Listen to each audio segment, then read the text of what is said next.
Hello, everyone. Welcome to Podquester Mini. Here we are. My name is TR. Louie? And I'm Louie. Yeah, that's Hello. Louie. Hey, this is It's Louie. me.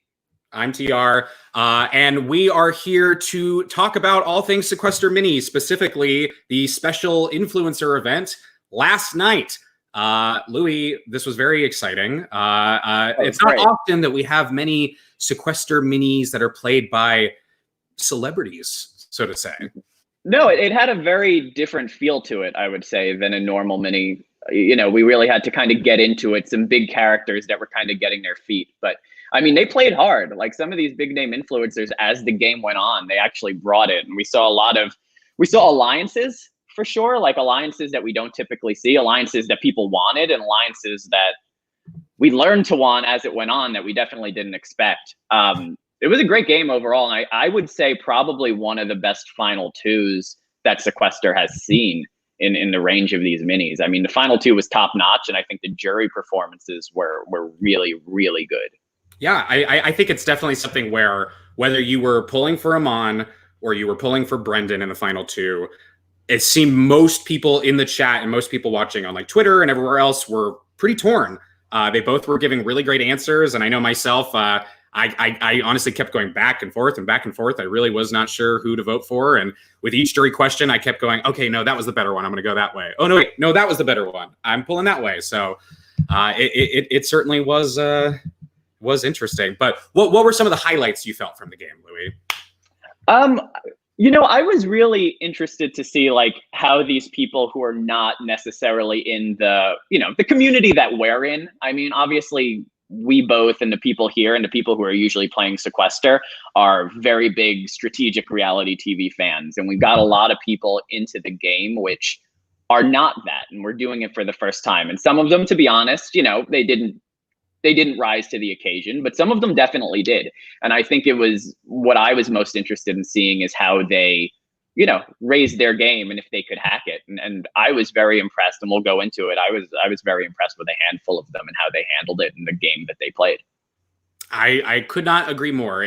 There were a couple of moments in the first part because of what you said, them not having necessarily as much strategy experience as a typical mini cast might have, where it was a little bit slow going. People were kind of just chit-chatting about Animal Crossing and how many followers they have on their YouTubes. But it definitely kicked into gear after the first round or so.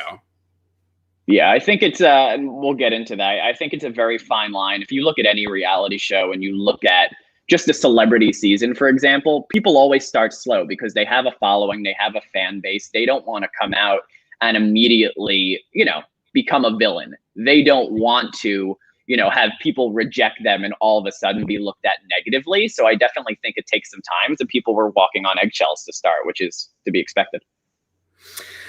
Well, I'm not going to walk on an eggshell here, Louie, when I say let's bring in our guests. We have two of our three so far for the night.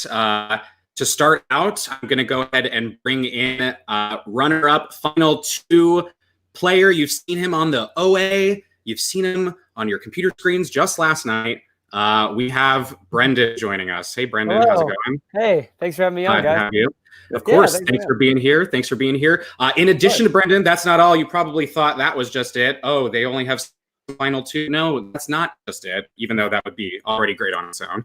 We also have fan favorite and very interesting character, Granny, joining us via audio. Hi, Granny. Hello, dudes. What's going on? Oh, not a whole lot, Granny. Just so ecstatic to have you here with us. Thank you so much for having me. Of course. I'm sorry I'm late. Jeez, no.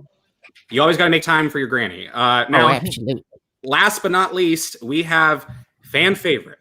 We have Sequester Live alumni. We have recent Sequester mini winner herself, Mary Peyton, MP, joining us. Hi, MP. Hi. How's it going? Wow, what a group.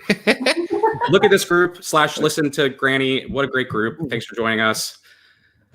So we want to kind of just dive in. We want to have a little bit of a roundtable discussion, see if anything jumps out at you guys as highlights from the game, really good strategies you felt that you yourself were employing, Brendan or Granny, or that maybe you observed Louie or MP. And if we find ourselves kind of dipping in conversation, I'll kind of keep us up with the rounds and what was going on over the course of the game. And if you feel the need to jump in, please do so. Sure.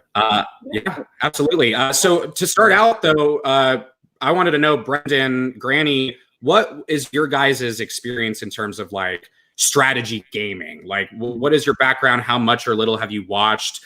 Were you going into this thinking you were going to play, or was it just kind of something that was thrust upon you?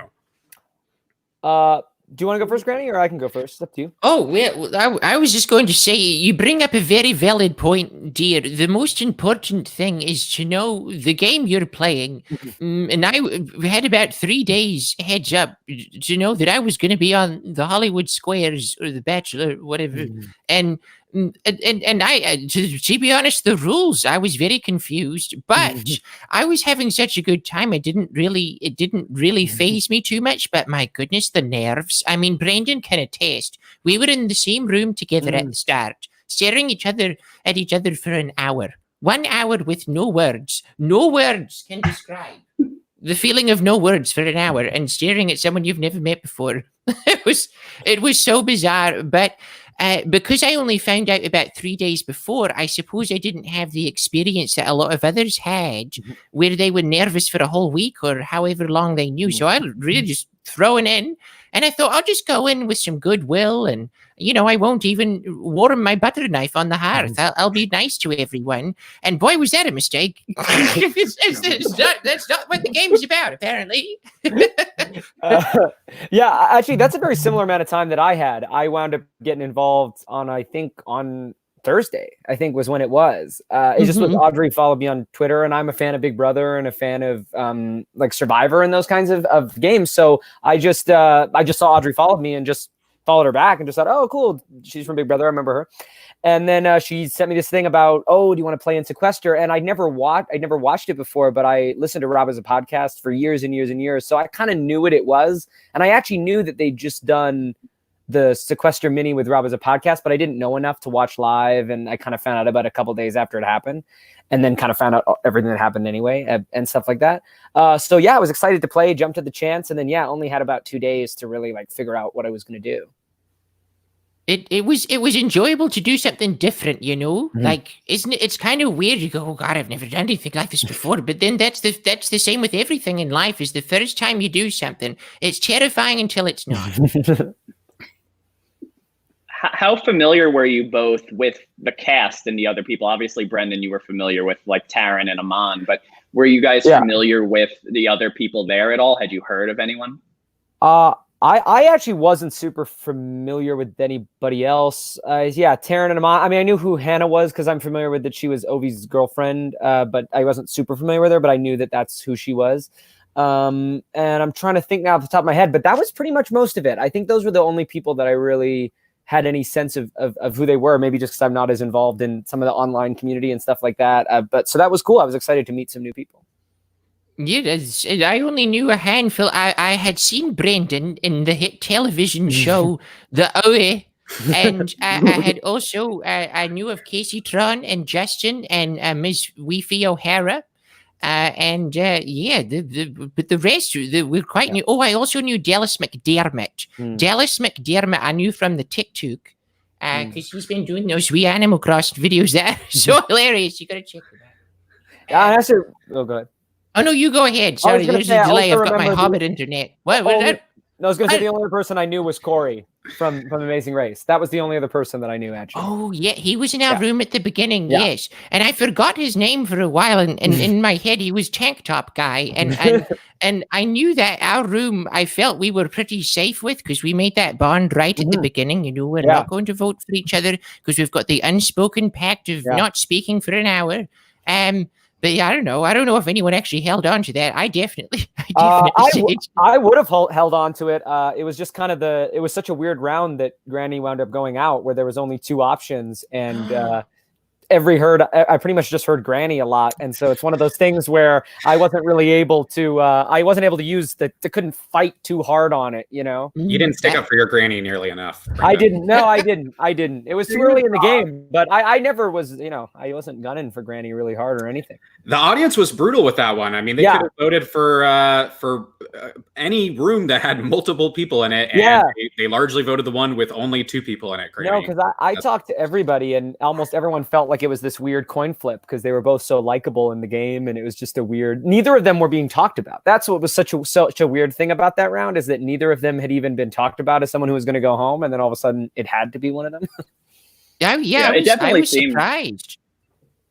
It definitely seemed like you both, Granny and Jack Danger, were both had a really good pace of going very far in the game. If that did not take place, like you were not targets at all, and it just so happened the chat kind of destroyed things for everyone. It was a sad twist in the teeth. But you know, if it was up to the audience, I can't really argue with that, you know, because they're the ones that are watching, and it was an overwhelming 41% vote. So I thought maybe we were too boring. Maybe I was too passive. Granny, you were never boring. Oh, thank you, dear. Bless your heart. Granny, can you see that comment on the screen right there? Brent was pushing for room 2 because Granny said Taran's name. Who? Who's Brad? Brent is a popular commenter. He like talks about these sorts of games, and he's very usually active on Twitter and online when these are going on. Now that's an interesting comment right there, and I'll tell you why in a moment when I remember. Oh yeah, so I made a good point to never directly say anyone's name, because one piece of advice I was given right before I went in was at the beginning you don't want to be noticed, which I know is hard when you're, you know, the oldest person there in front of a hobbit house, but I did my best. It was the only place with good Wi-Fi, I tell you.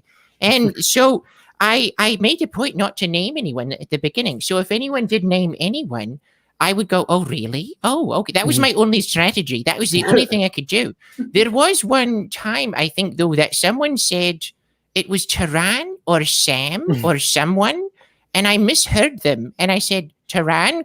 And that was right before the voting. And I think someone took that and ran with it. And I went, no, I didn't. I never ever wanted to run out of the game because he liked me. And dears, you never vote people out who like you. In life and in the game. Some pretty solid advice, Granny, I have to say. Absolutely. So, okay, well, now going into the game, since you guys didn't really necessarily have a crazy amount of pregame knowledge of everyone, I think it'd be interesting to know that once we're starting, you know, after you're done staring at everyone for an hour and you've watched the intro videos and you're kicking things off, I think it'd be interesting to find out from all of you guys, including UMP, what were the people that were standing out to you? Who were the people that you thought would be, you know, potential winner picks who could go far, potential threats in the game, that sort of thing? MP, do you want to start? Oh, yeah. I was a big fan of Hannah, and I really thought she was going to do really well, which she did, and I was very impressed with her. Right off the bat, I was obviously pulling for Hannah, I was pulling for Taryn, I was pulling for Aman, and who else was I pulling for? God, I need to pull up my list. But they did very well. There were just people I was most familiar with. Most people on this cast, to be honest with you, I didn't know. So it was like watching a brand new group of people for me. But after the intro videos, of course, I had to stand my girl Granny. Oh, thank you. Yeah. Thank you so much. And Brendan, go ahead. Yeah. So the one thing about the game that didn't actually come up, like I didn't really bring it up at the end because I actually didn't think it helped my case at the end. But the one bit of like pregame, what I found out actually afterwards is that there was a lot of people who knew each other and talked before the game, like a lot of people. And Taryn did actually reach out to me. I actually didn't have a connection with him beforehand, but he did reach out to me before the game. So that was actually the only person that I came into with any kind of alliance. Actually, I did have a deal with Taryn before the game, which was interesting because I didn't wind up talking to him very much at all in the early part of the game, but I think it wound up being a pretty valuable alliance. So when it started, it became apparent that what was really interesting is I think in the very first round, I really didn't hear anything. And the only name I heard was Mike. And I think I only heard it like once or twice. So I actually got quite worried in the first round that maybe it could even be me just out of paranoia because I didn't hear Mike enough. But I felt good when he did actually go. But then the people that really stood out at the beginning was that whole Casey versus Aman thing. And they really started to be talked about in the first part of the game. That's the name that was on everybody's lips, was one of them. And one of them would have gone out in that round where Sosa was kind of removed because of her issue with her sound. The following round, the second round. Yeah, because I think people got excited about the fact that they were fighting, but there wasn't enough time in that round to then go that extra level and take somebody else out. But then we were sort of like weirdly gifted with the opportunity to do that because kind of Sosa was kind of taken out by other means. Yeah, it definitely looked like Casey Tron was on the way out. I think that's in who it round two. Yeah, and I think we kind of, it benefited us because I was saying this before. She was kind of like your usual reality TV early game villain, right? Like she's kicking up a lot at the beginning, creating a lot of drama, probably not very long for the game. Yeah. And in this case, probably would have been second round, but it was good that she got to last as long as she did because she did make it fun for the early portion when people were, for the most part, still walking on eggshells and not doing a ton. Yeah, and at that point, because I didn't have much connection to other people, I was definitely hoping that people like Aman, even though I didn't talk to Aman at all pregame, I was hoping that he would last a little while. I was hoping that Taryn would last a little while, Hannah. Like I was hoping that these people would stay in the game for a while. So it was a good thing that they stayed because when people brought up Aman, it was easy to sort of go, keep him around. He's putting a target in his back, in those early votes. For sure. He definitely was the target for a little while there. I mean, his name was thrown around so much at the start. I was surprised when I found out he won at the end. I went, "Wow!" him and who was the other person? Because like I said at the start, I just sat there listening, like, okay, who do we want out? But then it was Aman, and was it Sosa? No, I can't even remember. And then at one point, someone said V, and I couldn't figure out if they said EV or V or Vaporeon or whatever. So at the early start of the game, it's really just a bit of luck, I suppose, who goes out. But that Sosa elimination, I think, personally saved Casey Tron.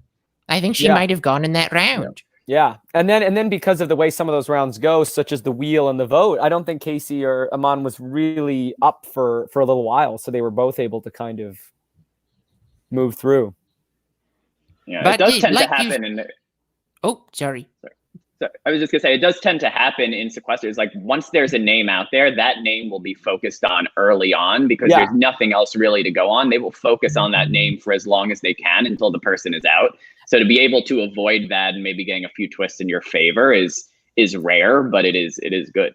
Yeah, and that's what I noticed watching on Friday too, is like it started on Friday when I watched it, and for the first hour, there were a bunch of names that were throwing out, and then the people that were there at the final six, like UTR, they were not the people that were being talked about that there. Like it was a bit different. Aman was able to make it a little further. I think Aman it was interesting because he was closer with Taryn than even I thought that he was. Like they were very locked in as a final two. And so in hindsight, I guess he was a little bit safer than the average player would be being out in front like that. But for the most part, it's very impressive what he was able to do, because for the most part, if your name's set in the first hour of the game, if you're one of the stars of the first hour of the game, you shouldn't be there at the end usually.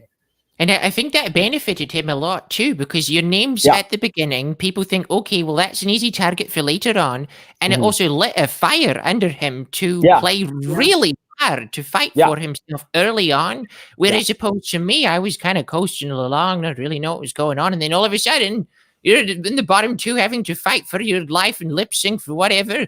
And I wasn't prepared. I did not feel like my fire was not lit. My cookie oven was dark. Louie brought up a good point, Granny, before the show, that it would have been very interesting to see you go further into the game to make it into, say, like the jury phase. Because I wonder, would we have seen a backstabbing Granny? Would Granny have turned and stabbed someone in the back? Well, I did have a piece of receipt paper in my purse, and I was ready to write down someone's name just for the hell of it, like a roulette, and then just pull it out at the end and just that be the selection, I've selected Dwayne Reed or whoever is written on there right now. That's the one I wrote down. But the thing is I really did want to go far, not because I wanted to win. I honestly didn't really care about winning, but I was excited to meet all of these other people and try something I hadn't done before. Getting out of your comfort zone is such an amazing experience, and it really gives you a lot. After doing that, bachelorette or whatever, when I went on my Twitch stream right after, I thought, this is the easiest thing in the world. I've been on Twitch for about a year and a month, and I used to get so scared before I clicked live on my camcorder, and now it feels like an absolute breeze. So it's all steps in life, isn't it? Absolutely. I mean, my wife Mallory, she also played in a mini a couple weeks ago, and both her and I we talked about it, especially in the hour when you're sitting up there, the hour leading up to the game, when you know that you're about to just messaging Audrey, I'm here, before you even get the link to go into the room. It's just nerve-wracking. Yeah. So the first hour was way more, and I thought it would be stressful, but the first hour was way more stressful than I thought, and really kind of like puts you, it's the worst possible thing you can do before you play the game, which is to be forced to sit saying nothing with no distraction. It really just puts you in the worst possible headspace, you know? And you have to turn your phone off too, so you can't be playing on the calculator.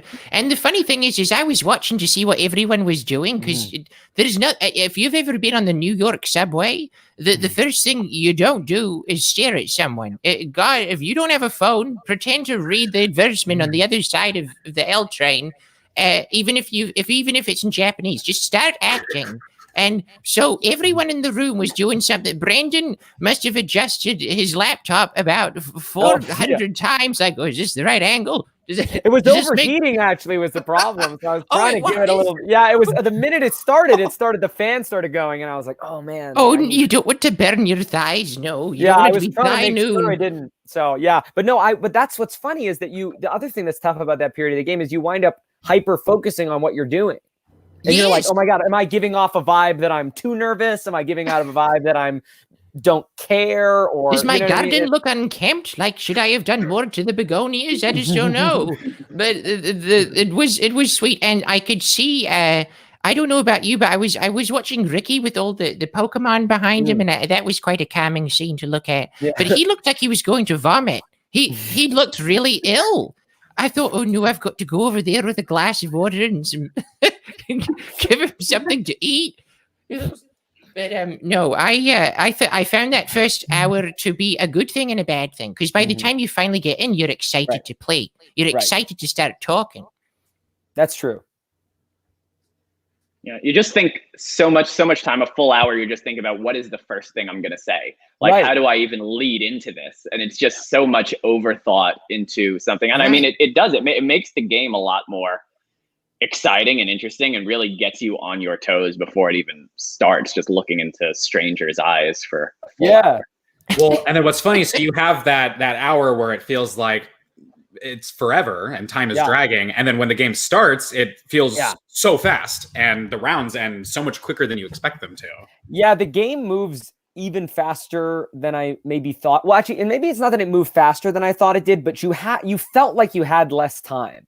Like there were genuinely people, and I think it did hurt my game down the stretch, is there were people that, like a Corey, for example, who I actually had a pretty good rapport with, but I think there was a period in the middle of the game where I went like an hour without talking to him. And it's just so hard to pick back up with people when purely by luck, you don't see them for an hour, you know? And the game works in such a way that whoever you're in the room with is the person that you have to engage with.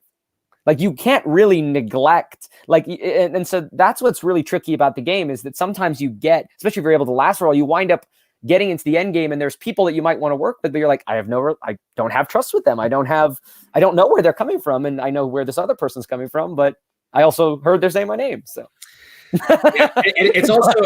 it's also something where, like, what also makes it tricky is you could absolutely make like final twos with people that you, like you said, don't see for 4 or 5 rounds. Yeah. By that point, you guys have drifted so far apart, or, you know, there's an air of uncertainty because it's been so long. Yeah. It's super tough. Yeah. And that's why I got fortunate that things worked the way that they did with Taryn. Fortunate and unfortunate, because I think that he and I knew that he would be a great player, but I think he played even better than I even thought he was going to be. I wasn't sure, because the thing that I was nervous about was I wasn't sure if being really enthusiastic about playing the game could hurt you in this one, because I knew it wasn't a huge cast of people who had played a bunch of times. There were some people. And so I was very fortunate that I think that Taryn, I was able to kind of always kind of know where the vote was on certain rounds and was always kind of able to hear, and it was very helpful. But then I think I wound up getting in a position later in the game where, he had insulated himself too far to the point where it just took way too long to get rid of him. And Aman was there too. Which, of course, didn't help you. No, and they both play great. And it was interesting. They were much closer than, I think that was the major flaw that I made, is assuming that Aman would probably want to get rid of him at some point, and he never did. Now, so Granny, leading up to your untimely pre-jury demise, some of the twists that we got to experience were the eliminated player puts up 5 people. We had safety roulette by round. We had the odds and evens twist, which we and I were saying we weren't familiar with. Mary Peyton, have you seen that twist before or experienced that twist? Yeah, I think she did that in ours. In the odds and evens? Did she? Oh, I must have missed that. Look at the highest numbered votes. Is that what you're talking about? No. It was where, personally, I don't know what you guys were experiencing, but when Audrey was explaining that twist, I think her stream glitched out or my internet glitched out, and I missed the explanation of it. It seems like it wasn't just me. Granny, you experienced that too? Oh, absolutely. We were all sitting there, and because you can't talk during those sections, we were all kind of glitching out, and someone's eye was opening and closing, and the stream was going. So I thought, is my Hobbit internet acting up? Am I missing all the info?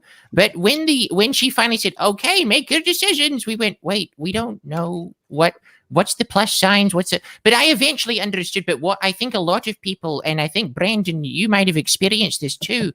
We didn't know. Are we sending 2 people home, or what? Is it one from the positive, one from the negative? There was some confusion that happened at some point in the round where there were some people were saying that one of the odds and one of the evens was going home. So that kind of was something that I don't think it really changed how the vote happened, but it was something that was out there. So I thought 2 people were going to go home, and I think that Casey Tron was the person that people were talking about that round too. I think if the twist had been what some people thought it was, that she would have gone home there too. Seems like who was eliminated in that round? Do you remember who was eliminated in that round? Do you remember? It was V. V went out in that round. Yeah, V went out in that round. Yeah. Okay. Yeah. So because right when the stream came back on, all I heard was pick a number between 1 and 16, and I thought I was the only one that had the lag, so I just sent a number. I just sent one immediately. Yeah, I think the majority of people, even in the chat, assumed that either 2 people were going or 2 people were going to be nominated, and then there was going to be a vote on those 2. Because I'm curious how it'll work moving forward, because in essence, you just have to hope that the other side has a majority that's as together, more so together than your side. Well, because I was getting worried because I was looking it up, and I was worried that it would be a tie also. I didn't want it to be a tie if there was a clear name on both sides, right? So that's also the thing that it potentially could happen. I don't quite know how the vote shook out in that round. I mean, I voted for V if I remember correctly, but I don't know exactly how it shook out. Oh, yes, that was the round I got confused between V and EV. I don't even know who I voted for that round. And then, of course, right after that, audience poll round, Granny versus Jack, and Granny found herself on the way out. Oh, no. Just like the end of the Titanic, wasn't it? Just me and Jack on a plank together, and then the old lady was thrown into the ocean at the end. Remember that? My favorite movie ending of all time. It was. I wasn't expecting that at all, and I think I struggled to think about it afterwards. I mean, what happened there? Because that was a 41% audience vote, and I thought, well, maybe because we were the only 2 in a room, we were the only 2. Maybe we were too passive, because I know that both me and Jack were not really naming names. We were playing quite passively. So I couldn't figure out what it was. I really didn't know why we were put up. And then, of course, everyone selecting amongst the contestants who went home. And then it was me. I thought, I'm okay with that. I don't mind that. That's fine. Because I really liked Jack. If I was going to go home for anyone, I was happy that it was Jack. Because I really, as the kids say on the Talk Tech, I really vibed with him. We were really out there vibing, though. And it was a good time. And I'm glad for it. I knew Louie had a theory on why he thought your room got chosen. Yeah, I just, because all the other rooms had 4 people in it. So I feel like the fact that you only had 2 just really diminished the amount of fans that you could have, right? Because any other room with 4 people, you have 4 people's fans and you guys had 2, which I think was the major downfall. Because, I mean, Granny, you were a hit with everyone. I mean, people loved you. And Jack also was very likable. So I don't think it was necessarily that. It was more so the fact that other people, you just times 4 fans, it's just a lot more than 2 people. Yeah, you're more likely, I guess, to have somebody. Seems like the chat is saying that they were all just trying to save like the R-Hat people. Yeah, and I think I remember that I was in a room with Aman, and I remember feeling good about that actually at the time, because I figured that there would be a lot of people who were supporting those guys in those kinds of moments. What is a R-Hap? What's Rob that? has a podcast, so that's where Brent that we talked about earlier is from. It's an after show. They talk about Survivor, Big Brother, sometimes Sequester, stuff like that. Oh, okay. Oh, yeah. So Aman is a correspondent on there. Taryn's a correspondent on there. I think Hannah's been on there before, possibly. She's definitely she's plugged in with Ovi. I think Ovi's been on a lot of time. Right. Yeah, I think people voted for Granny's room because I think when Aman was targeted right off the bat for being someone who had played before, maybe like our faves suddenly seemed like they were in trouble. And since Hannah, Aman, and Taryn were in different rooms, I think that's why Granny's room got most of the votes, because people stand you, Granny. Like, you were an icon. It was just really unfortunate circumstances. It was devastating. Totally luck of the draw. That's right. Yeah. I will say it was quite sweet watching how you and Jack maneuvered that round, because neither one of you really threw the other one under the bus. He was very respectful of you, Granny, and Granny, you were respectful of him. Like, you really wanted, you were happy either way, because neither one of you wanted to see the other one go, which I thought absolutely. Nice. And I think we both kind of knew before going and campaigning that was probably what was going to happen. We weren't going to throw each other under the bus. So I just went around and said, I just hope you make the right decision. I would love to stay for longer. But you've got to make a choice. And there were certain rooms I went into, and as soon as I entered, I thought, oh no, this is not a Granny room. I could tell. I accidentally. Were you surprised it was you? Was I? No, I actually was. I was prepared. I thought I would, because the other thing too is that I realized I stood out a little bit, and that can be a blessing and a curse. Being an old woman amongst all these kiddos, I thought they're gonna get tired of me eventually. I'm sure of it. But I was surprised the room was selected, but I was not surprised I was sent home over Jack, because Jack was playing the game the same way I was. So I thought, if it's either of us, I'm happy. I'm okay. I think that's what was hard too, is you guys were both playing such nice low-key games. It would have been easier for you, Granny, if it was a bigger target, because then you would have been able to say, hey, that person's throwing out names, that person, it's like, was unfortunate. It's too nice. Yeah, you guys were playing such similar nice games. You were so agreeable. You didn't really have a case there. It wasn't a good contrast between the two of you. It was so hard. So I'm seeing a comment in the chat right there. Right before the audience felt Granny throwing out the terrain. So I saw this on Twitter right after I finished the round, because I made a point. I think we said this earlier in the podcast. I made a point not to target anyone early on. I wanted to coast along. I only wanted to make alliances. I never explicitly said Tehran, and I'm not too sure where that started, but I also saw that comment a lot in Tehran's podcast. I was on that earlier. I have no idea where that information came from, because that did not happen. It's definitely something where the grapevine can, it's a one big game of telephone sometimes. Yeah. You even think of a person and you've got 20 people thinking that you're coming after them. Like, roll the tapes, give me the receipt, and let me fill out the survey at the bottom. That's what's super dangerous about the game in general, especially when you get into rounds like the drag round or when, especially this game was weird because there were so many LOSs that weren't played early. So I know from my own perspective, when I was getting into 9 and 8, you were so worried that if you're the backup target, that could potentially be just as bad as being the person with the most votes. Like you almost needed to ensure that you wouldn't get any votes to really feel safe, because someone must have had an LOS, My other regret too is because I'm so new to this and I'm kicking myself for not doing this. I should have gone around to the rooms because they were saying, what can you offer us? To one room, I said, I can guarantee your safety. And then as soon as I left that room, I completely forgot who was in the room. I thought, oh, shoot. Well, okay, that's my first accidental lie if I have to eliminate one of them. But the second of all, I should have told them that I had a locust, or what are they called? Yeah. LOS? I should have told them straight up, I have an LOS. But I didn't. But I could have. But lying is hard on the fly, Yeah. Yeah.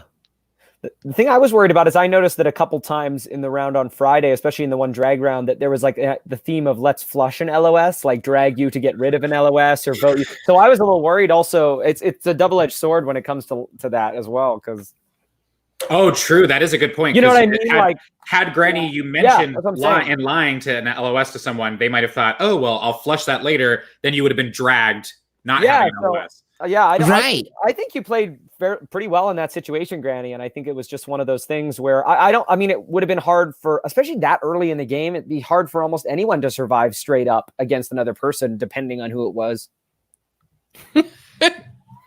Absolutely. No, it's incredible to overthink all of these things because at the end of the day, it's just a game and we're all having fun.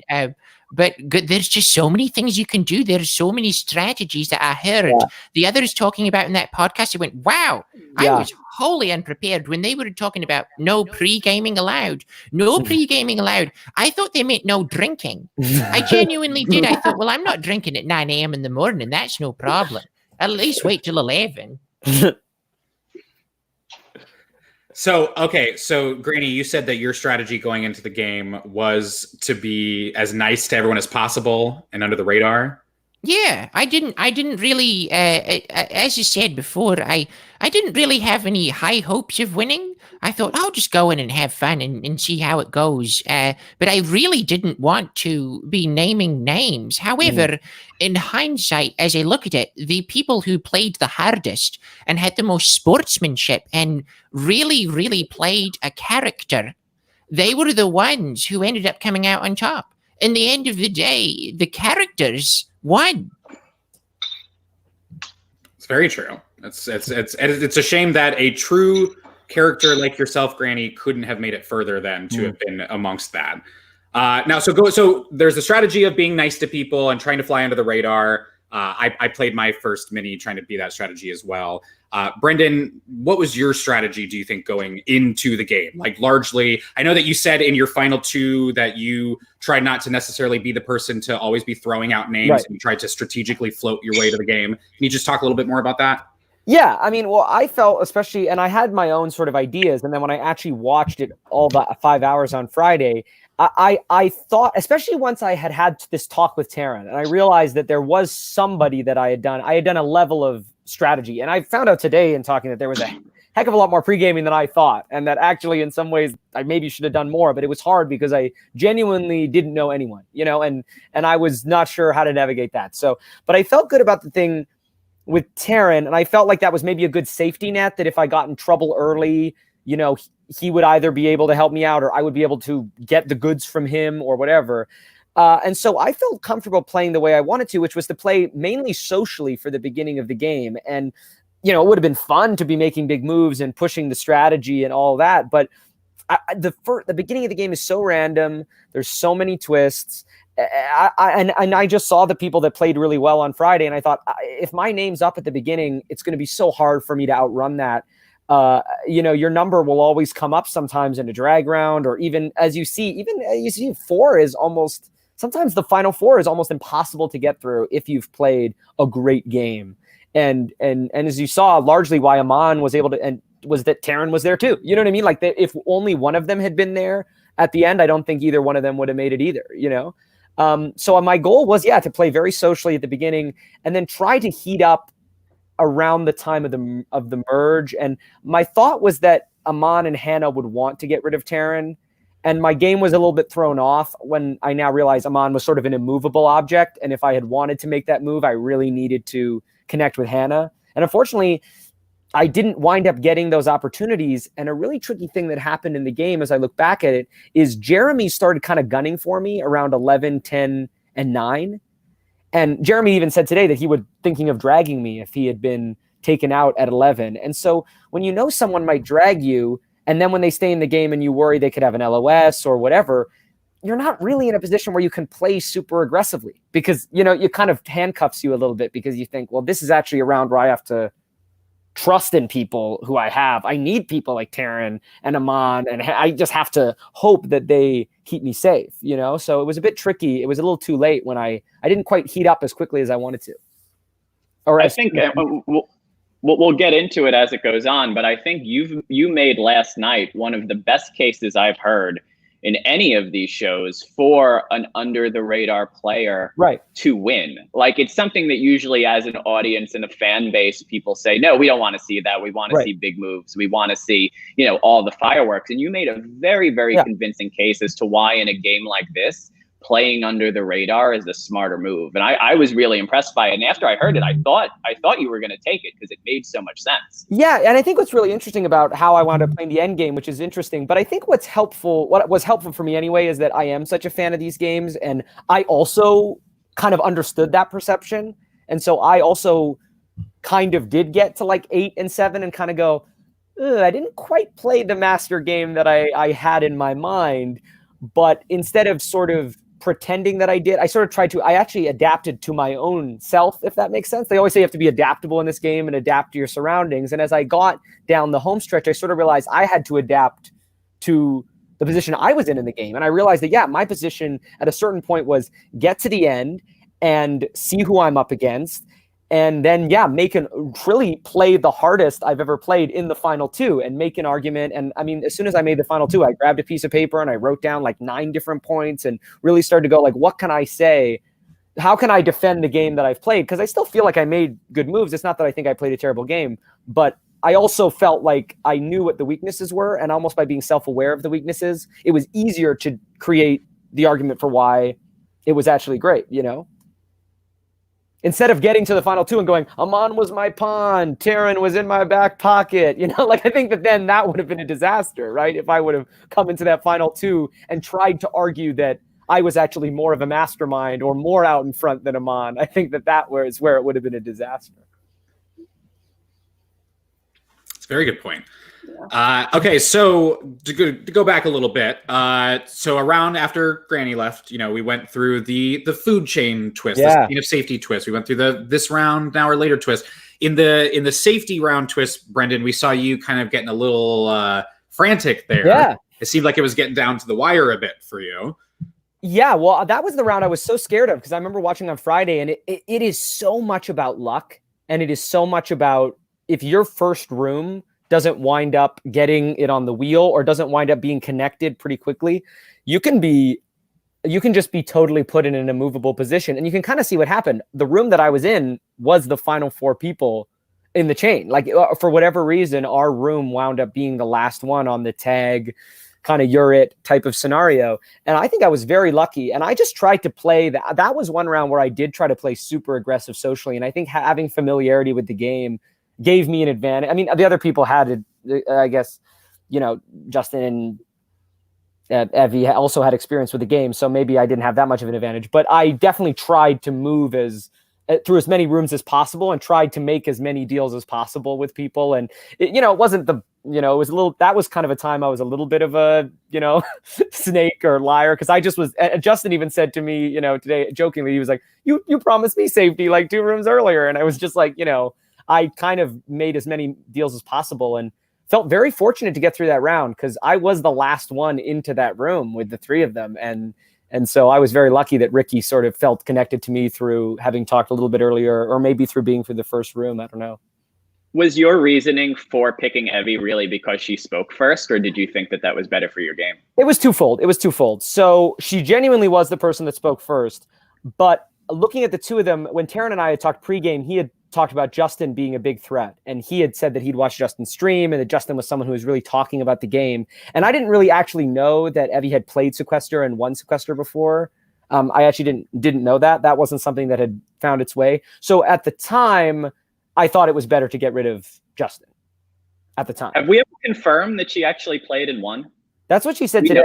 That's what she said today. Okay, I guess it did happen. Yeah. So everybody in chat was trying to figure that out as to if she had actually played or not. I decided to take him out because he seemed like a great player and he seemed someone who was really engaged in the game. And so it kind of made sense. Yeah, I definitely would have made a different decision potentially. I wasn't purely just doing it on that, but she genuinely was the name I heard first. And he was someone that I had heard more talked about as a threat. So it seemed like kind of a no-brainer at that point. We made it through the food chain round, found ourselves in the vote now or later round. So those are kind of 2 rounds for the price of 1.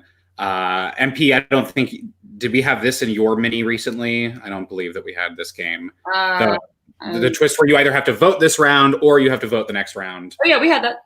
Oh, you did? Okay. So it's an interesting twist to think about, especially when you consider the fact that whoever votes in the first round is going to be exposed going into the second round. Yeah. When you played MP, did you have a strategy going into a round like that? Or, is there a best strategy for this type of round? I think with any Sequester twist or any round in this entire game, it always depends on the people you're playing with, and you just kind of have to adapt to the people. So it's really hard to come up with strategies.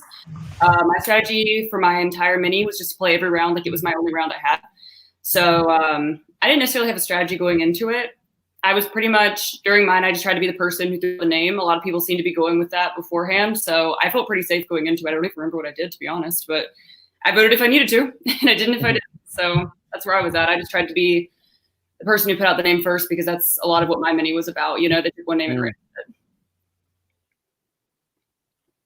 What about you, Brendan? Well, I like you're saying, a lot of it is adapting to the moment, and there's no hard strategy. I felt going in that I really did want to vote second, though. I always kind of err on that side whenever I'm playing any kind of strategy game. If there's an option where you're going to have more information for the choice you have to make later, I always err on the side of that. Like, I always like that. So I liked the idea of being able to skip the vote if possible, so that then the vote, I would never be in a situation where I would be essentially powerless. And so I was fortunate that made sense anyway, because my name wasn't really being thrown out in the first round. And it worked out really well for the alliance that I was working with, which at that point was Aman, Taryn, and Hannah, in that we were pretty much I think 6 people were left in the next round, and we were 4 of the 6. So it really worked out perfectly. That was the one round where I was in a room with most of them, 3 of the 4 of them, if not all of them. And we were all just like, oh, well, we don't have to vote. So it was perfect. Yeah, I was actually surprised because it seemed like it was so clear cut between either Evie or Casey as to, I thought a lot of people were going to hold their votes, and something crazy could happen if 2 or 3 people, there were only 2 or 3 votes, that someone random could go home. But a lot more people voted than I expected would have in a first round that was so clear cut. Yeah. I was definitely surprised that that group of 4 had the numbers so solidly in the second vote. That was really surprising to me. I thought we would be more people. And for the most part, at least based off the last few minis, it seems that the person who goes home in the next round, the easy vote, is someone who voted in the round before. And we saw this being the same case with you. Casey was one of the people who voted in the first round. She ended up going home in the second round. Right. So that's something to think about. It's tough where if you find yourself in a good position by that round, it seems like largely you should not vote if you can help it. Then, of course, I wonder if it'd be interesting to see a round where no one votes and maybe everyone goes to the wheel or something. I don't know. I wonder what they would do if everybody chose not to vote. That would be really, really, really interesting. That would be very wild. Maybe we'll get to see that one day. All right. There's so many things that can happen with that. It would be fun to see. No, I'm just saying, I'm agreeing. It would be so interesting. Even if, like you said, what if one person suddenly did, like, everybody voted but one person? Like, it's crazy when you think of that. Yeah. Ooh, yeah, and then they have the one vote Yeah, next or round, two and they have people all the do. power. Yeah. Hmm. Yeah. It's interesting to think about. We're still in the early days of Sequester strategy. Yeah. I feel like we are going to see so many things happen that we haven't expected or haven't experienced yet down the line in these minis to come for sure. Yeah, and we can get to it whenever we get to it. But the even and odd round too is like people played that a lot of different ways this time. Like in the one we just did, there was a lot of different strategies that people did, and it threw the whole game off actually in that round. Yeah, so that's the next round. That is the next round. Oh, that is the next round. Highest even, so let's talk about it. The highest even number of votes gets eliminated. Yeah, I mean that's the only time, and we got a little more information, Granny and I, when we were on the reunion thing that Taryn did today about, because that was maybe the only time in the game aside from when Hannah went out. But again, I kind of thought maybe Taryn would play an LOS or something, but we had no choice. But the only time that I was really confused was that round when Sam went home, because that was not a name that I was hearing at all. And it sounds like she largely went home because a large amount of people put votes on her thinking she wouldn't go home. So that's what's really crazy, is that she largely went home because Kat, Taryn, and Aman were like, well, we'll just burn a vote on her. And that was largely why she went home. It seemed too that it was a safe person to go just because it was a drag round. And I felt like saving her for that long for the drag round, that she seemed like someone who likely wouldn't take out one of that group.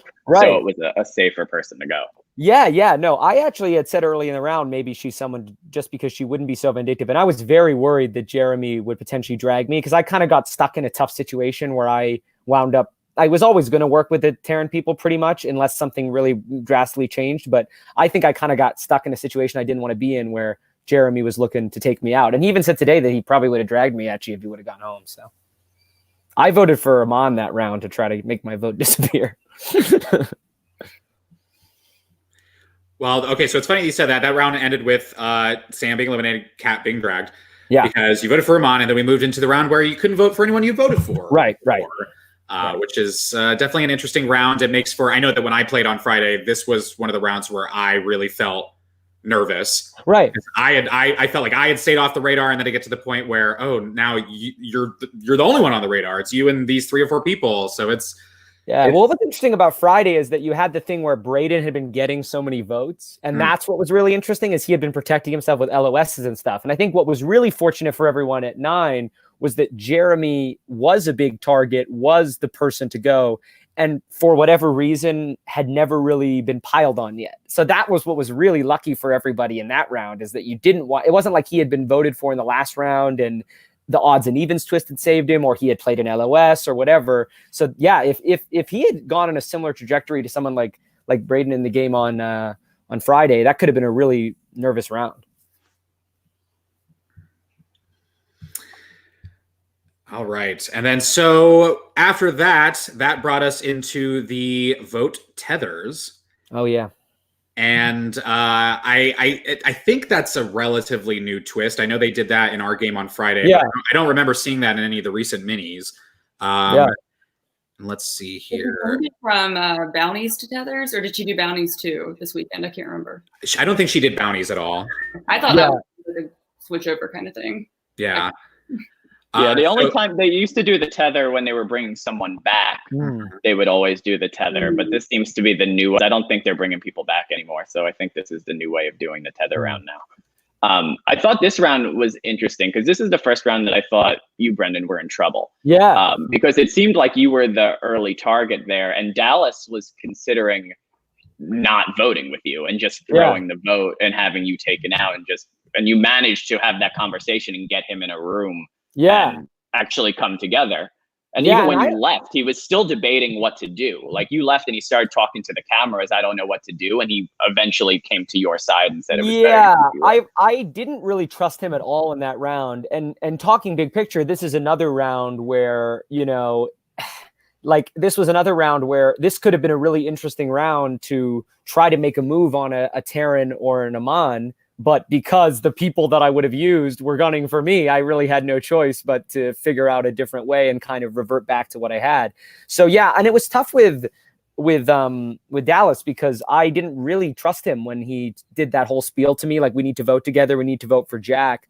I kind of sensed like he was almost so pleading with me. It almost felt like he was trying to ensure that I voted for Jack. And really the only reason in that round why I voted for him was because I kind of thought, well, that's the name I was told by Taryn and Aman anyway. So it's like, you know, I either vote correctly and hope that Dallas is telling the truth, or my vote gets canceled out, but you know, Taryn and Aman are voting for Jack anyway. But that was a round I felt vulnerable even when they were reading the vote, because that was the round where I was kind of like, have I been sort of, have Taryn and Aman not been that tight with me? Am I about to get kind of cut, you know? But I wasn't, thankfully. We haven't much on Dallas, but I thought Dallas was a really solid player. Like, he was one of the people who came right out of the gate playing really, really hard and seemed to know, I mean, I don't know what his experience is in like watching these shows, but he seemed to know what he was doing in terms of playing. He seemed like he was a really, really great player, and it would have been nice to be able to work with him a little bit more. And I did work with him on some votes, but it just, he was a really, really great player. And I think, unfortunately, he just didn't wind up with as many troops as Taryn and Aman did there in that end game. And he just hadn't pulled people over enough, or he really could have ran the game, because he and Ricky were super tight. Like, they were basically like a locked and loaded, like they knew each other before the game type of thing. So yeah, he was in a pretty good spot there. It just ultimately Taryn and Aman had sort of insulated themselves so well at that point. And then he came for me, so it wasn't even like he was coming to me in that round going, hey, let's make a move on these guys. Like, if he had come to me in that round and said, let's make a move on a Taryn or an Aman or something, I don't know, I would have to remember, but like, I'd have to put myself back in those shoes, but I might have considered it, you know? But he just didn't. It was like Jack or a lie. And then, you know, to your point, we moved into the 7 Deadly Sins round where Dallas found himself eliminated. Did you find it hard sticking to third person Brendan the whole time? Well, I was worried about it because it's an easy thing to make a mistake if you're talking a lot. So I just tried to be very measured with my words in that round and tried to make sure that I thought before I spoke, because it would have been very easy to mess that up if you were having a really heated conversation. Yeah, the only time they've done that one before, the person messed it up almost immediately, got a penalty vote, and then just got voted out. Oh, so, yeah. No, I was concerned about that one. I feel like that's one of the harder ones.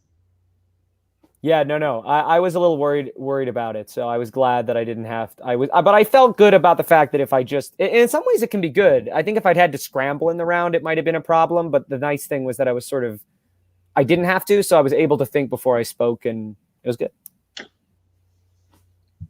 And Dallas went with no punishment, which was interesting, because a lot of the times I feel like it seems to be also, again, an easy vote unless there's someone really being stacked on for some reason to get out the person who can't talk. That seems to be like an easy thing.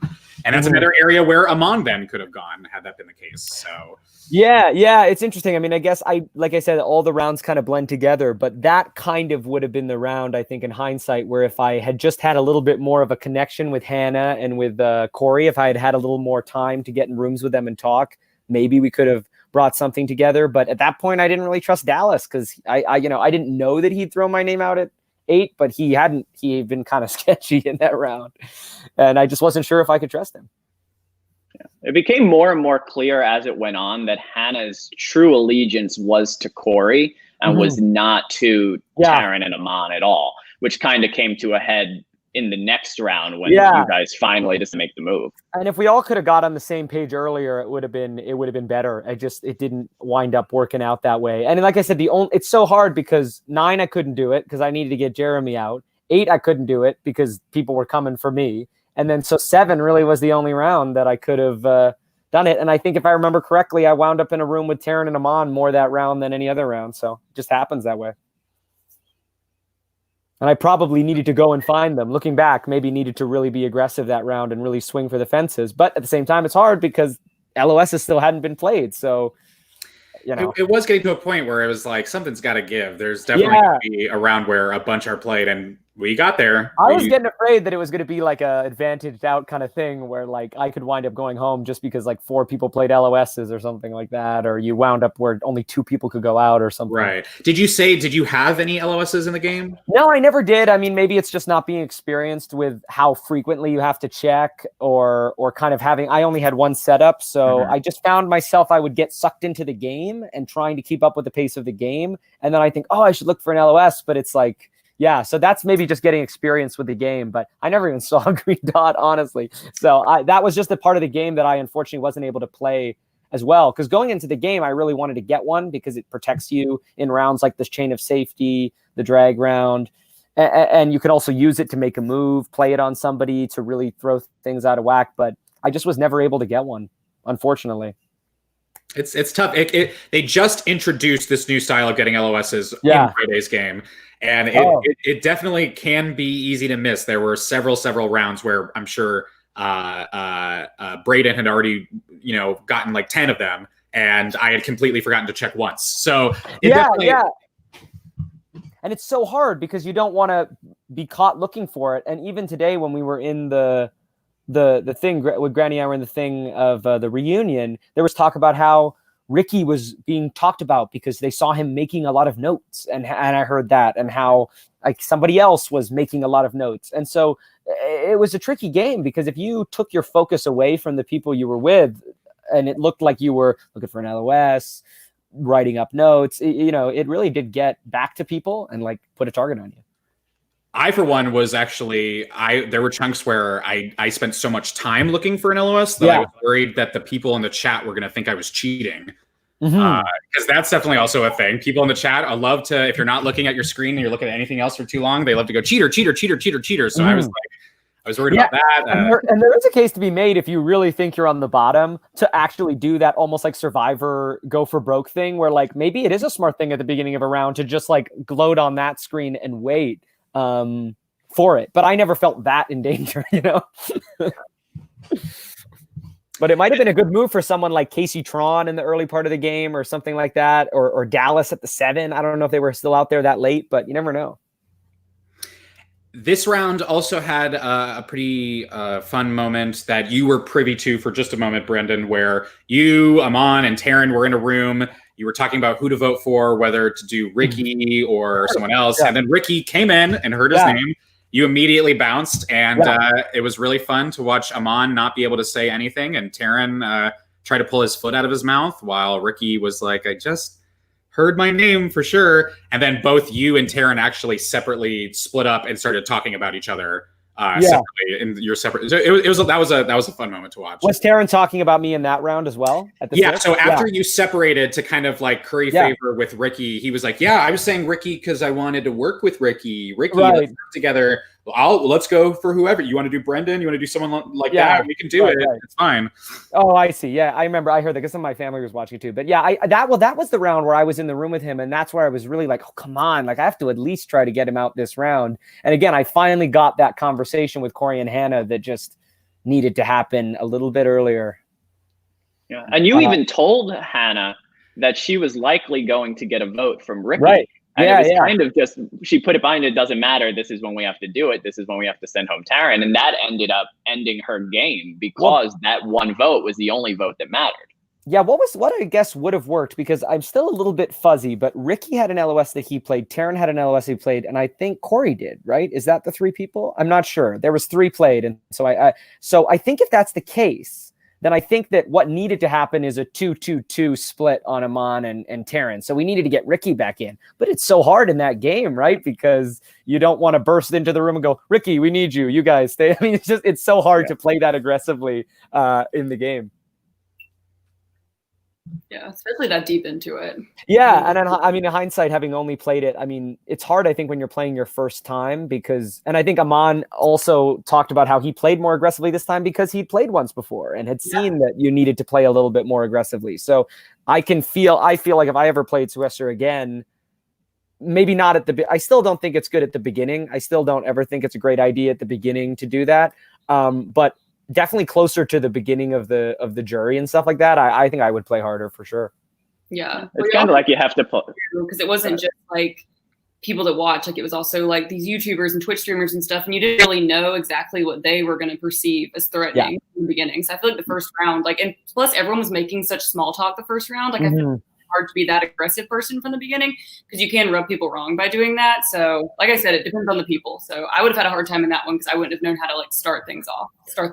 It's a great point too, because I think that's the reason Michael might have gone early. He was the only, well, at least the only person I saw who was going room to room going, okay, what are we doing? Who we getting out? Who's going to go home? And he's like eating his macaroni and cheese. And I think that might have been the reason why is if someone comes off really aggressive, you're like, oh, hell no. Yeah. No. Yeah.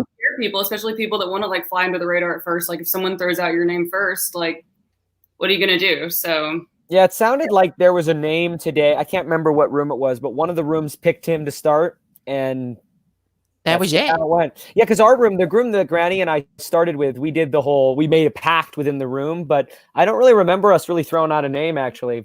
We didn't. No, really, we just said we're going to go around, and I think that was it, right? We just said, we're Gucci, let's go. Yeah, we didn't really make the decision to push a name in the first round. Yeah. Yeah, there's so much luck involved. Oftentimes in the first round, it's just luck. It's a combination of luck and the video, you know, and if you seem like someone that other people would want to play with, right? Like whether you're entertaining enough or whether you bore people, like there's just so much luck involved as to whether you get past that early part of the game. And I think a lot of people did have at least one pre-game friend, whether or not they weren't necessarily even pre-gaming, but I know that Kat and Corey had known each other for a very, very long time, and Ricky and Dallas had known each other for a very, very long time. So you just kind of wound up in a situation where someone who's sort of disconnected was probably going to be the first person out because they were going to be the most likely to just kind of wind up there. That definitely worked in your favor too, I think, because there wasn't too many clear alliances with you. Maybe perhaps you were seen as a non-threat at the beginning and they thought, well, whatever, we'll just deal with this later. Little did they know.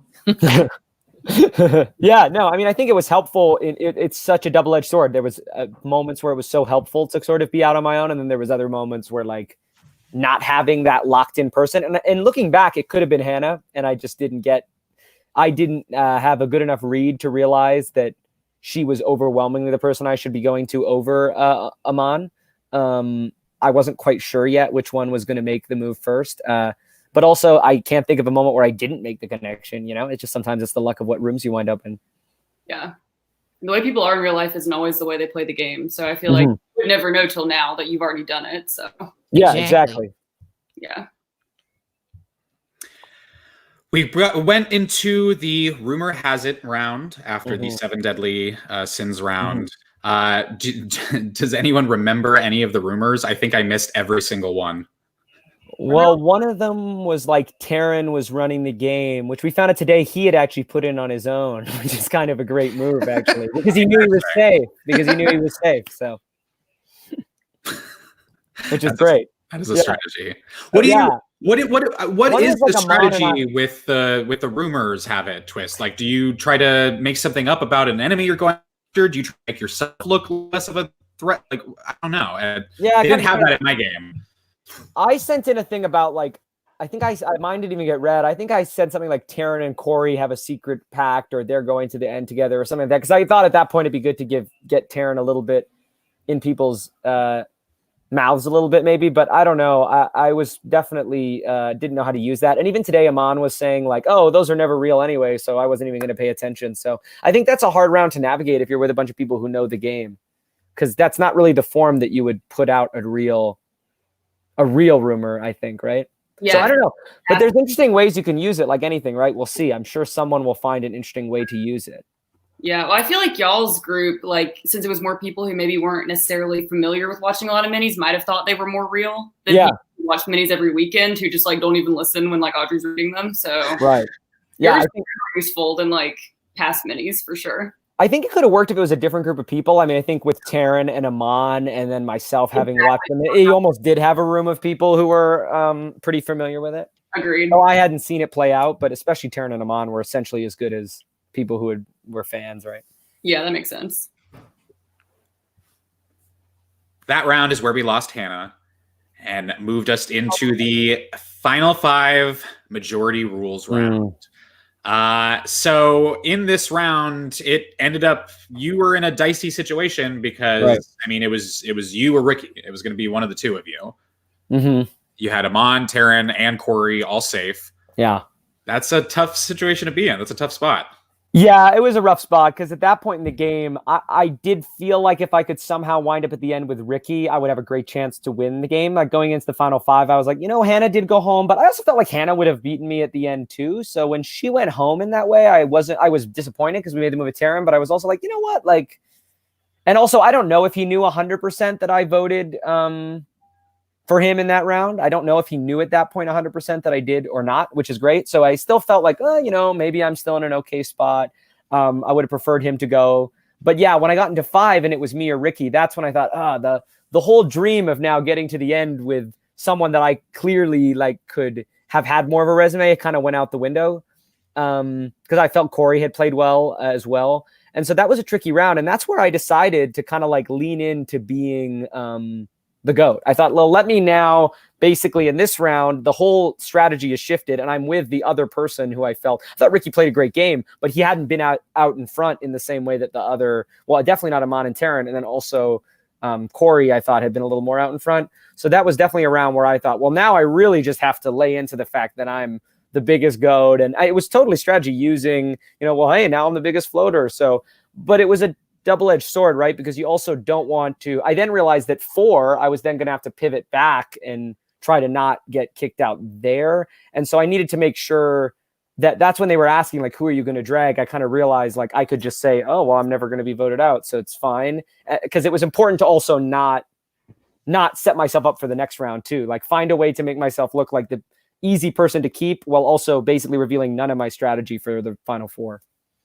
I thought that was the perfect answer. The fact that you picked up on it so quick that as soon as they called a floater or whatever the answer was, I think it was floater, that as soon as they went to that, you said, well, there's no reason that I should go out at 5 and there's no reason that I should go out at 4 or 3 because clearly everybody should want to be against me. Right. And I thought the fact that you picked up on that quick and were able to fight about it that quick, it never really left Ricky with any of a chance to do much of anything because you just, you jammed it home. Yeah, and I just kind of had to adapt to it at that point. And even as early as that, I think I was kind of starting to realize that I was going to have to get to the final 2 and then kind of recontextualize my game for people in the jury and hopefully the viewers that, I had maybe not played as hard as some people, but more just because of circumstance and different things, not because of a lack of understanding of the game or a lack of passion or a lack of understanding of what was happening, Yeah, I think you did that.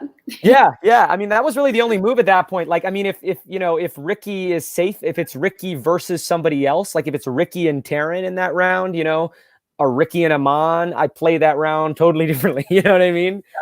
It just that's maybe when I try to turn it up and try to just play really hard here in the last stretch. But when it was just me and Ricky, I thought, well, now I have no choice but to basically become the GOAT and take it from there.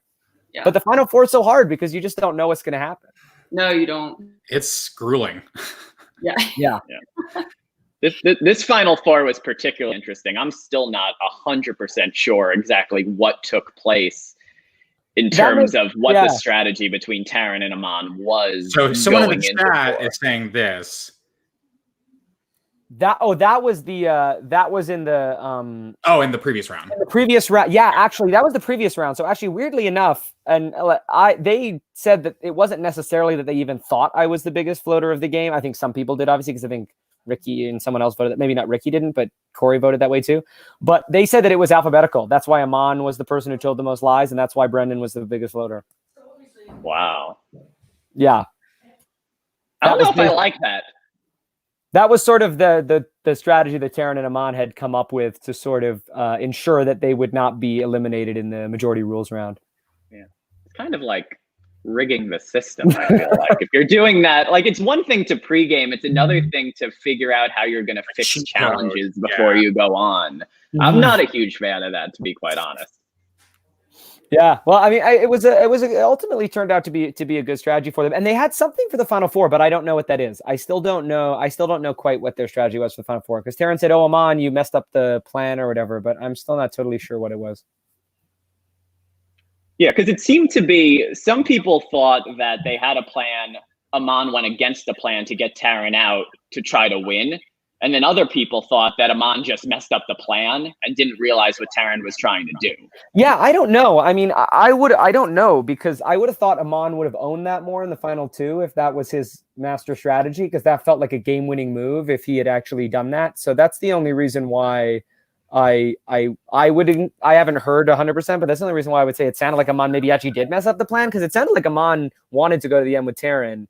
And I think if he had made that move to take him out, I totally think he would have mentioned it at the end, unless he felt like he wanted to make sure he had Taryn's vote at the end. Maybe, I don't know. I feel like that was the case, that if he was willing to do that, he was basically accepting that he was going to get second place to Taryn, that he was playing for second place if he was willing to do that, which is definitely not the best move to make. Yeah, I mean, that's the whole thing that's really, really interesting, and I think Aman was a great player, and I'll admit it. I mean, I think I did a very good job in the final two of coming up with an argument and playing that round in a really aggressive way that maybe not most people have to. But I do think Aman played the more flashy and probably the better game by the metric of those of us who love that kind of game, who love those games. But yeah, the biggest thing that sort of hurt me in the game was kind of not anticipating that Taryn and Aman were locked in at the final two.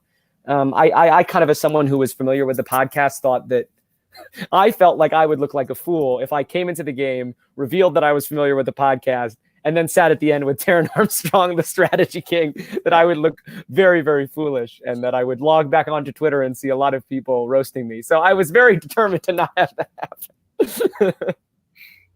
Even though I thought Taryn was awesome as a person. I probably would have felt the same way. Yeah, I just felt like you were going to look like you're going to look like you really weren't playing. And what was interesting is I definitely and Taryn also played well, in that Taryn gave me the idea when we first talked that Aman would want to get him out, right? And he said, "Oh, Aman probably won't want to keep me in the game, so I trust him." But and which was smart. I mean, I thought it made sense, so that's kind of why I bought it. And I was sort of hoping that maybe Taryn was reaching out to me because he thought maybe I was the person that wouldn't care enough, and maybe would feel like, you know what I mean? Would be that perfect mix of someone who knew the podcast, but also wouldn't be that aggressive to want to get him out maybe. But it turns out that wasn't the case. And they were just really playing way harder than I even thought, despite thinking they were going to play well. I can see where you would think that, though.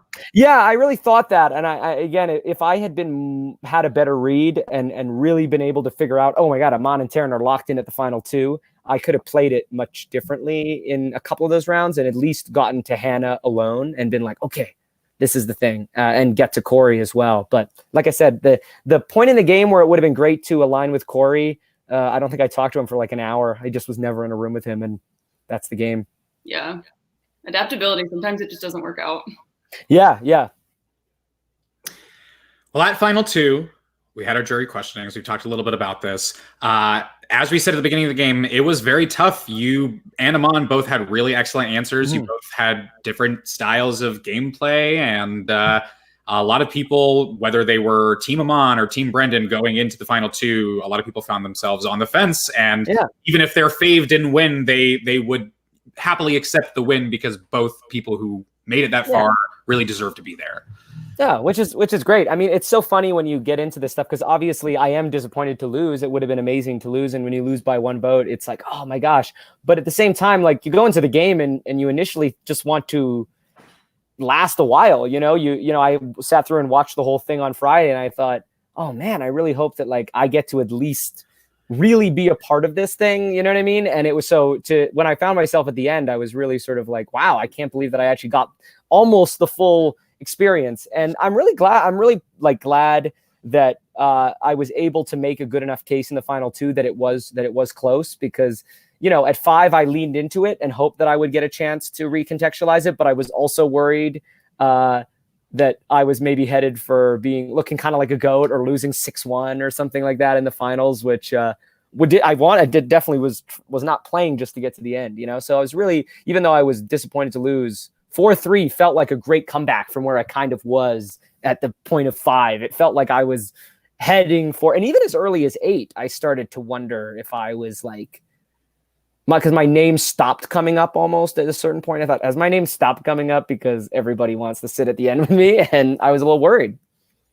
I was curious when Taryn chose to drag Corey over you. I think his intention was thinking that it would be easier for Aman to beat you, but I don't think that was the case. I think Aman probably would have had an easier run of things going against Corey. I think the vote would not have been that close as compared to going against you.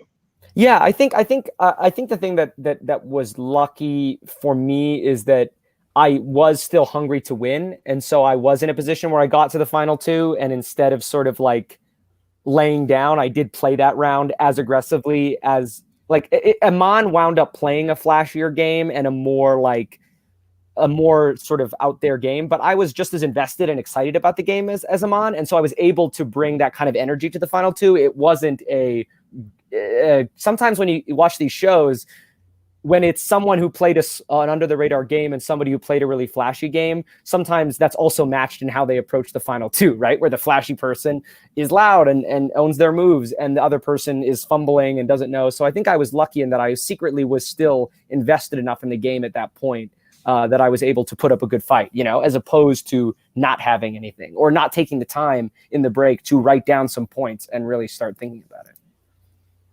You definitely put up a good fight. You were very strong in your answers. Yeah, no, it was. As someone who's been there, that's really hard. Yeah, no, and it is tricky, and thankfully the jury I think was a little bit warmer to me. I felt like no one came out there and was like, Brendan, you did nothing. You know what I mean? So I was glad that I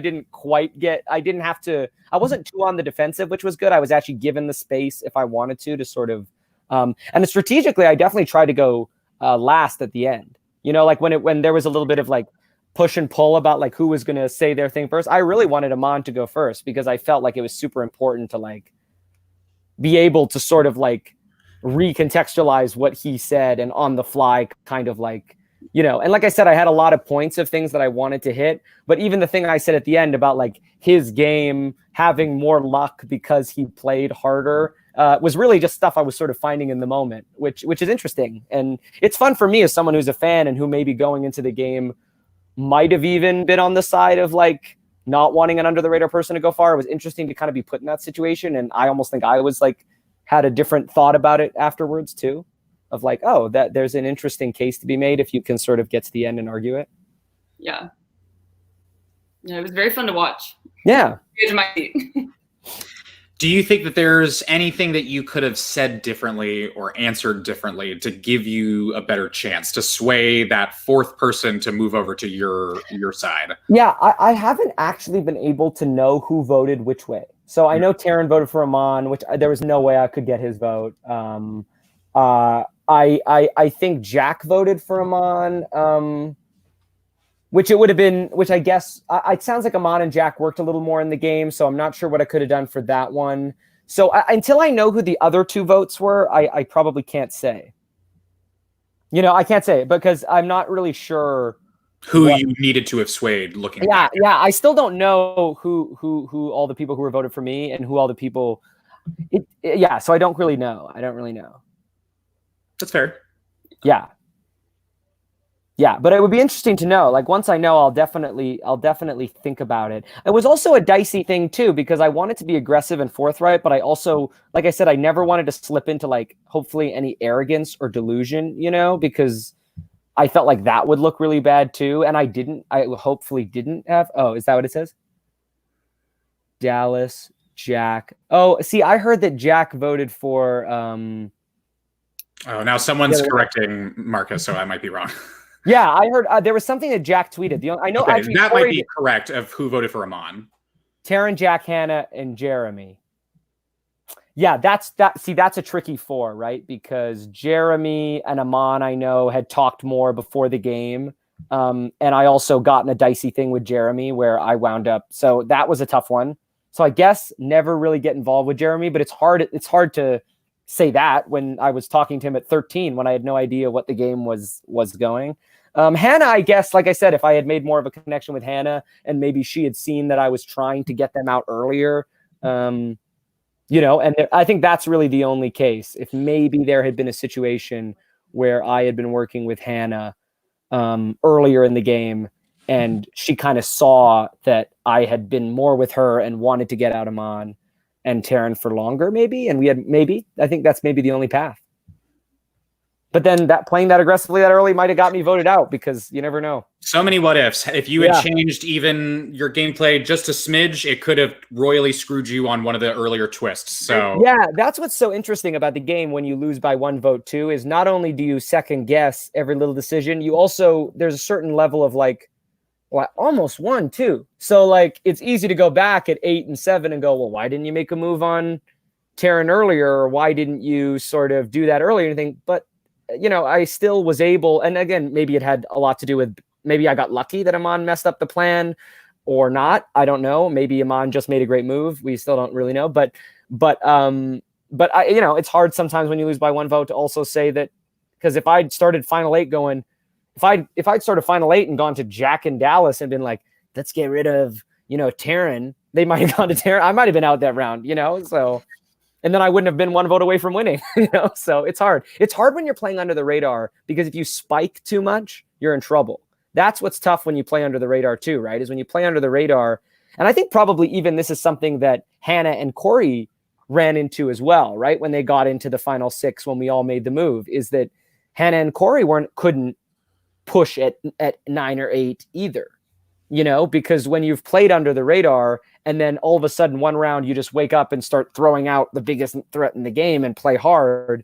Sometimes that's just too big a spike, and you just suddenly become a really easy boot because, you almost have to play like Aman did way out in front from the beginning or not, because if you play under the radar and then like if Corey had started throwing Terran's name out at 8, maybe he did, I don't know, he might've been in trouble. It all depends on the jury too. I feel like some juries really respect coming on at the end and like making the big moves at the end to get there, while other people prefer a consistent game all the way through. It's really all depends on who you're up against and who's making the call. Yeah, no, absolutely. That's very true. I feel like we've seen in the past, 3 weekends though, a lot of people care more about jury than pre-jury. Very true. You can make the best moves in the game at the very top, but if you peter out at the end and someone else comes in and they've got more fire than you, well, Sharifa came on for the one game that I've seen. Sharifa came on very strong at the end, right? She came on very strong at the end. So that was the thing, is that you can kind of. That was a good example because Bryce, who she was up against, he had played harder in the beginning and petered off towards the end, where she kind of kicked it up when she needed to. So, it's very true. It just depends on the people. It really does. Yeah. It's really interesting the way that it all works out and the different dynamics. Like I said, if it's anybody other than me and Ricky at 5, we don't know, right? That might have been the thing that gave me the win. That actually might have been the thing that gave Terran the win. You never know if like Corey goes out in that round or if something happens in that round, like maybe Terran wins if he's able to actually get rid of Corey. I mean, you just don't know, Yeah, you could use the same strategy, play with 19 other random people, go totally different. Yeah. That's what I love about this game. Yeah. The butterfly effect. There's so many what ifs. Yeah. No, totally.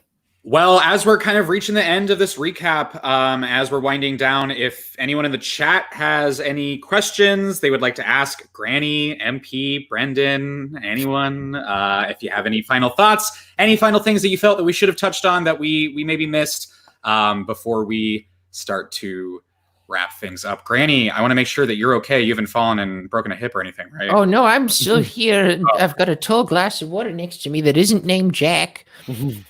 Well, that's good. Keep hydrated as best you can. Thank you. I hope to be as cool as Jack Danger one day. I really do. That is my hope in life. Cool. I aspire to that.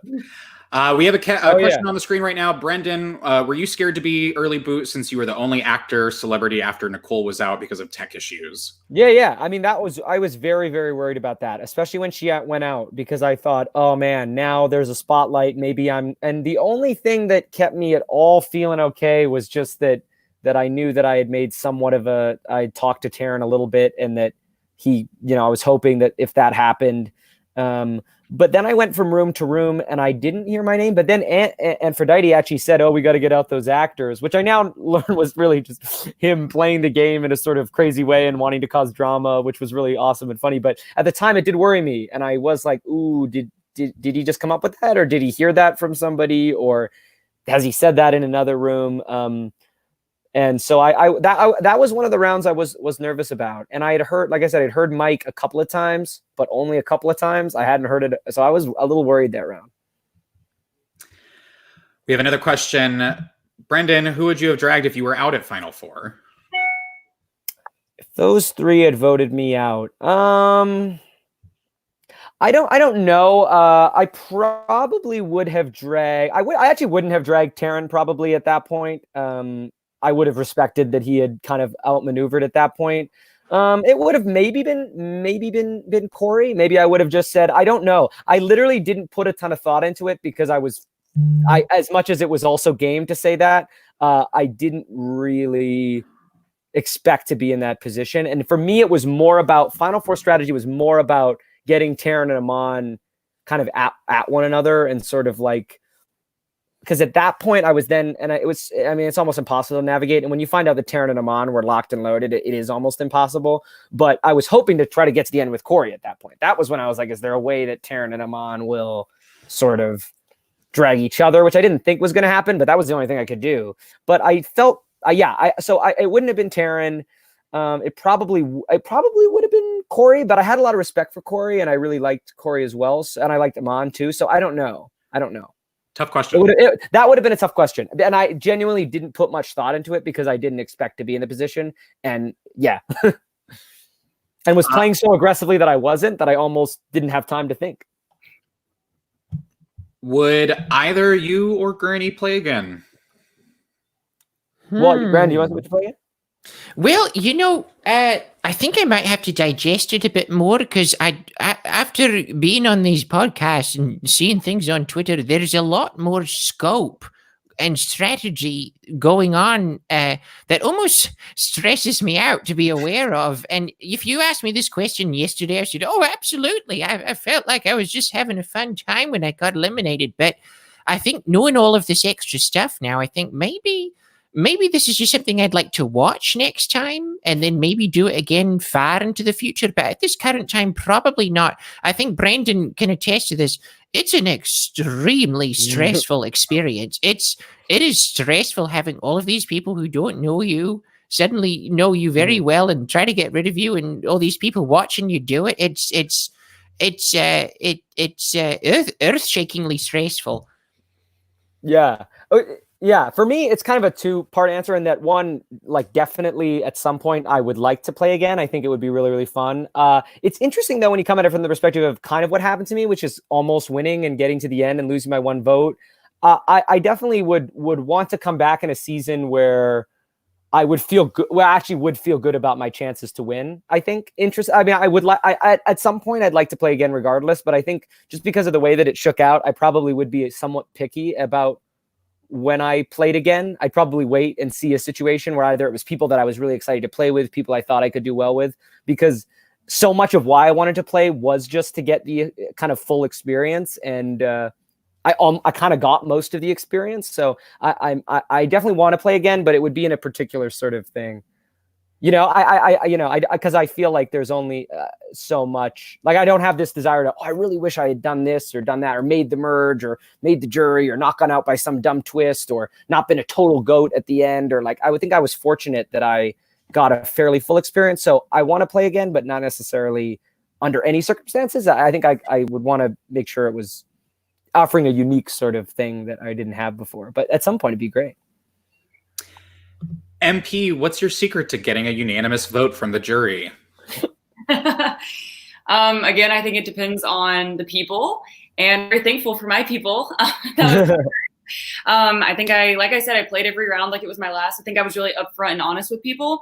I think I played a game that was really loud And I think people could really see what I was doing. And I think that's kind of going into what I was saying too about how you can do different strategies like multiple times or do it totally differently. I think what people saw from me in the live game was a lot more soft spoken than the way I came into this mini. And I played it like really aggressive and loud, like right off the bat. And I don't think people knew how to even keep up with what I was doing because it was kind of unexpected from me. So I think, I don't know, it really depends on the people. So it's hard for me to give advice. I hate giving advice about like how I think somebody should play because I really do think it depends on who you're playing with. There's so many factors. Yeah. So many factors. But as far as people I played with, I think it's just be really upfront and honest to people's faces. When I was voting someone out, I let them know. And I, kind of let them know it was someone else's fault or someone else's problem or idea. But I was kind of having to go along with it. I let people know why it wasn't necessarily my fault, but it was having to be done. So I don't know. Be upfront and honest with people. Be blunt. And be loud. I think minis are meant to be loud. Question for everyone. What advice would you have for future Sequester players? Anyone who's maybe watching this, who's like, I want to play a mini. What advice would you give them? Anyone can answer. Is this live or minis? Let's go minis since we're talking about that. Okay. Shout out the first name. Yeah. First name. MP, go ahead. Yeah. Well, I definitely think that's a huge part of it. Don't the first name be you. Throw out the first name. Be clear and direct. Name your targets. Don't be afraid. That's what you're thinking. Yeah. Brendan, what about you? What do you think? Yeah, I think so. I mean, I think you definitely have to. I think that a part of the game that I don't think I played as well was maybe the part where I was sort of like talking too much to Jeremy and stuff like that. So I do think that it's hard though, right? Because you want to be safe because you don't want to wind up on the wrong side of it. But sometimes you're right. It is good to be blunt. It is good to be direct. If there's a line in the sand and you can get on the right side of it, sometimes maybe it is good to draw it because then you can play. You can just, it's interesting because you can play to win a little bit more there. You might have a better chance of going out in 11, 10, 9 if you play that way, but you're better set up, I think, because then you're not in a situation at 7 where you're sort of on the bottom of two sides, which can be tricky. So I think that that's something to think about, to play a little bit. That's the part in the game where maybe you do want to hit the gas kind of regardless. And sometimes hitting the gas might be being more honest, weirdly. I think people respect a cutthroat, like backstab game, obviously, when you have to blindside people. But I think people also respect when you can own your moves. That's my big pet peeve in live and in minis. Own what you do. Because we all came here to play a game, and I respect people's game decisions. So if I were a juror, that's what I would want to see from somebody. Someone letting me know why I was such a threat to them that they had to backstab me and they had to take me out. I respect that. And it boosts my ego at the same time as it gives you a move you own. So that's advice too. Yeah. And I think that's a good... No, I was going to say that's a good lesson. It's kind of like what I think I found myself doing is that no matter what happens, if you get to the end and you find out whatever you did, own it, whatever you did, own it. Even if your master plan was to take out somebody at 7 or your master plan was to do this or to, whatever you have at your disposal in that end game, own that. Don't try to, force it. Own that. Because that's what got you that far, No, absolutely. Even if it wasn't what you wanted to do going in. Yeah. Granny? I've got 2 pieces of advice, although I didn't make it that far, so maybe don't listen to me. But the first one is keep an eye out for those LOSs. That was something I really did not do. So I've got a 2-screen typewriter set up. And on the right side, I had the YouTube video. And on the left, I had my chat room, video room. I should have had it the other way around. I should have been focusing completely on that video because I missed every single one. I didn't even see a green dot. And the second thing is don't be afraid to play a role. Like don't be afraid to go in. The majority of intelligent people watching this show, watching Big Brother, you kind of know how it goes. People are not really being themselves, and they're going to play a role. And the great thing about a role is it's a great piece of armor for you. So you go, oh, this isn't really me doing all these bad things. This isn't really me shanking my best friend in the inner thigh. This is a character. This is a role. So that's something definitely don't be afraid to go in and do that and be a little conniving. Be a Disney villain. Have fun with it. Yeah. That's great. I love that. I'm coming back as Maleficent next time. There you go. I look forward to that. I think it's about time. You were saying everyone's a character. Granny, you need to come back and play a character next time. Oh, absolutely. I'm going to come in with the mustache and you won't even know who I am. I think you would do very well if you played again, Granny. I really do. I mean, you went out in a very specific set of circumstances. Yeah. It wasn't like you were playing horribly and then your game tanked. It just so happened to be the luck of the draw with who you were with the twist that it was in the round that it was, Absolutely. I also think it's a stepping stone for other grannies to actually take part in Sequester. There you go. Yeah, is that you inspire grannies throughout the country and throughout the world to play this game. We need more elder women in the Sequester mini world. Louie, do you have any advice for future Sequester players?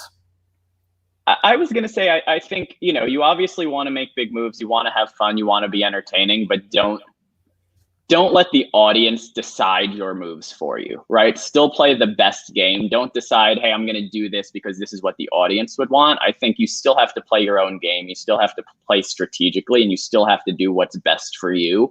Even if you decide, hey, this isn't the most entertaining thing, maybe the audience isn't going to like this. It's your game. And if you want to win, you have to play your game, and you have to do it as best you can. I think it's a little different talking about this particular mini because you all, a lot of you guys were influencers. You had your own sort of kind of impression beforehand, and a lot of you knew each other or were familiar with each other. But with a typical mini, for anyone listening, we said this in the other episode, and I'll hammer it home. Intro videos are very important. Of course, you in your room, you get to stare at the 2-3 other people that you're looking at. But for everyone else in the game, their first impression of you is that video, and it is what you make of it. And, we don't know who you are. We don't know the type of person you are, the type of player you'll be. You can perfectly, orchestrate and construct something that gives us an impression of who you are to go along with what Granny was saying, because we are the best players are the ones that are all playing characters. And if you're playing an archetype and you know how to present yourself and position yourself in such a way in your video, I think that alone can have a huge impact on your game. So don't take your intro video lightly. Really think about it. Yeah. Okay. Unless there's anything else, I think that's about it, guys. Thank you so much for coming on to the show today, for taking the time. Oh, thanks for having me on. Yeah. Absolutely. Really appreciate it. Thank you so much. Of course. Do you guys have, I know, of course you do. Do you want to plug your social media or anywhere where people can find you if they want to stay in touch with you after the show? Yeah. Brendan KJ Meyer on Twitter and Instagram. That's the best place to find me. Yeah. And I'm twitch.tv/granny, just Granny, like Madonna or Jesus. And on Twitter, I'm Dear Granny, as if you're writing me a letter, dears. MP? Sure. My name is Mary Peyton with 2 N's and an underscore. Perfect. Louie? Going on mute right as I ask him to plug his Twitter. All right. Louie is Rank and Rate on Twitter. I know that. That's how good, how close we are. I really know that off the top of my head. And you can follow me at TR Conradi on Twitter, Instagram, Byte, any of those things. That's about it. So thank you, guys. We have another exciting weekend of Sequester minis coming up. If you're interested and you want to watch Louie, how can people do that? Go to sequesteraccess.com /live feeds, and then also become a patron. Recommend it to everyone. Give Audrey some money. I absolutely think, not only is it a lot of fun in the times that we're in now, but you can play. Like, it's something that you can just put money in, watch this podcast, and then go play next week. There's not much you can do about that, and we'll be talking about you, and we'll invite you on. It'll be a lot of fun. So there you go. Yeah, to go along with what the Patreon, literally none of this would be possible without Audrey. So make sure you show your support. If you have a few bucks to spare, definitely do that. Put your money where your mouth is, and get in a game. Let's play. Let's all get to know each other. All right, well, guys. That's it. Thank you so much. Have a great night. Thank you guys in the audience. Thank you to Allison, who's a moderator. One last person I want to thank. Bear with me while I pull it up. I would like to thank at Lone Ranger 158. I want to thank at Livia _82. And I want to thank JWL1988 on Discord. Without them, we might not have had some of the details that we've had in prepping for this show. They provided a lot of really useful charts, graphs, summarizing yesterday's game. So follow them or join the Discord and start chatting with them. But that's it. We'll see you guys this weekend. We will be returning on Saturday and Sunday at 12 p.m. Eastern Standard Time to talk about this Friday night's and this Saturday night's games, respectively. Until then, we'll see you guys later.